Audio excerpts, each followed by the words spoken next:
Mga kadiga, tingnan nyo to. Di ba ang cute niya? Ito yung candy storage na binili ko para kay Kappa Girl. Ngayon, kita nyo, wala siyang laman. Ngayon, lalagyan na natin siya ng candy. Marami akong binili kasi kailangan puno siya kasi mas magandang tignan kapag puno. Bumili ako ng iba-iba. May pochi, may frutos, ofuf.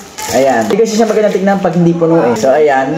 Kailangan siksikin natin siya para pumasok lahat. Nagtanong nga pala ako sa comment section. Sabi ko, ano kaya magandang pangalan dito? Sabi nila si Assassino Cappuccino daw. So ito na mga kadigot puno na. Bali dito ko lang siya nilalagay sa tabi ng computer ko kasi habang naglalaro ko ng Brookhaven, yan, kukuha ko lang ako dito ng candy. Ayan, kukuha lang ako dito, tapos kakain na ako. Kaso lang eto pa,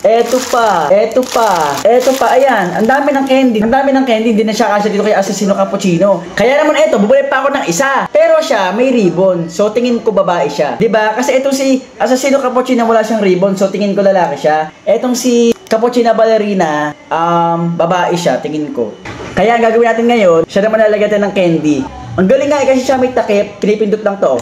So ang mga binili ko pala ay mga lataps, ofu, pochi, ayan. Dito na siya ilalagay. Yan. Ang cute niya guys, ang ganda ng pagkakaglass niya. Oh. I mean mukha siyang glass pero hindi siya glass. Yan.